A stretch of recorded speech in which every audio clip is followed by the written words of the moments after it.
நான் புன்னகை மன்னன் முடிச்சுட்டு நான் போன தடவை என்ன சொன்னேன், பாலச்சந்தர் சாரோட என்னோட ஃபிலிம் முடிச்சு நான் என்னோட ஓன் கேரியர் ஆரம்பித்தேன் சத்யா. பட் நடுவில் there was a phase, that is Punnagai Mannan தான் என்னோட லாஸ்ட் கம்ப்ளீட் ஃபிலிம் நான் ஒர்க் பண்ணது. அதுக்கப்புறமா சார் ஒரு படம் ஆரம்பித்தார், that is called Rudraveena. Chiranjeevi sir அதில் ஹீரோ, அவரோட ஓன் ப்ரொடக்ஷன். ஸோ தெலுங்குல Chiranjeevi sir, Gemini Ganesh sir act பண்ணார், ஷோபனா, இளையராஜா சார் மியூசிக். இந்த படம் வந்து ஆக்சுவலாக பார்த்திங்கன்னா ஒரு சிந்து பைரவியோட ஒரு ஆஃப் ஷூட் மாதிரி இருக்கும். ஒரு ஃபாதர் அண்ட் சன்குள்ளே கிளாஷ் ஆஃப் ஐடியாலஜிஸ் அந்த மாதிரி போய் ஒரு ஃபுல் ஃப்ளெஜ் ட்ராமா. அது தெலுங்கு டிஸ்கஷன் போது என்னாச்சு, அனந்த் சாருக்கும் பாலச்சந்தர் சாருக்கு அப்பப்போ ஹஸ்பண்ட் அண்ட் ஒய்ஃப் மாதிரி ஒரு சின்ன சின்ன அவளுக்குள்ள ஒரு டென்ஷன் வரும்.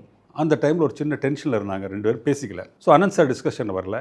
கணேஷ் பாத்ரோன்னு ஹைதராபாத் வெரி ஃபேண்டாஸ்டிக் ரைட்டர், அவர் வந்தார். அவரும் பாலச்சந்தர் சார் வுட்லேண்ட்ஸ் ஹோட்டலில் ஒரு ரூம் போட்டாங்க, இங்கே டிஸ்கஷன் நடந்தது. Balachander sir first time discussion நீ வா சொன்னார்.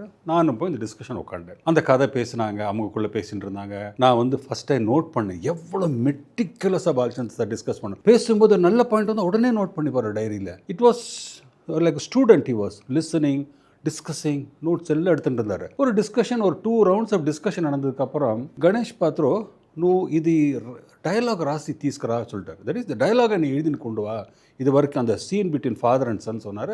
ஓகே சார்னு அவர் போயிட்டார். எனக்கு ஒரு சின்ன ட்ரையல் நல்லா இருந்தது.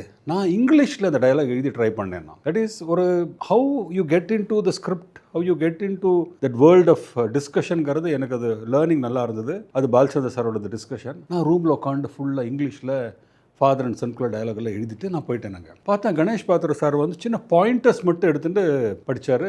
ஃபுல்லாக எழுதலையாக கேட்டார் பாலச்சந்தர் சாரோட. இல்லை இது பாயிண்டர்ஸ் அப்படி, அப்புறம் நான் அதை எலாபரேட் பண்ணிக்கிறேன்னாரு. இப்போ நான் வந்து சார் அதை நான் ட்ரை பண்ணியிருக்கேன் சார், நான் வந்து என்ன டயலாகா அப்படின்னாரு. ஆமாம் சார், சும்மா இங்கிலீஷில் எழுதியிருக்கேன், படி அப்படின்னாரு. ரொம்ப டீட்டெயில்டாக ஒரு 7 பக்கம் எழுதிட்டேன். நான் ஃபுல்லாக படித்து கேட்டுட்டு good man, good, really good அப்படின்னு பாராட்டினாரு. I was so thrilled. It is Balachander சார்ட்டேருந்து க்ரியேட்டிவாக, நம்ம டெக்னிக்கலாக அவரோட அசிஸ்டண்ட்டாக ஒர்க் பண்ணுறதுலேருந்து ஒரு க்ரியேட்டிவாக ஒரு சீன் எழுதினதுக்கு பாராட்டினார். அதுக்கப்புறம் அனந்த் சார் வந்துட்டார் டிஸ்கஷனில். என்ன டயலாக்லாம் எழுத ஆரம்பிச்சிட்டே அப்படின்னா, இல்லை சார் சாரி சார், நான் ஒரு சான்ஸ் கிடச்சி எழுதினேன். சரி சார் நல்லா இருந்தது அப்படின்னு அவரும் பாராட்டினார்.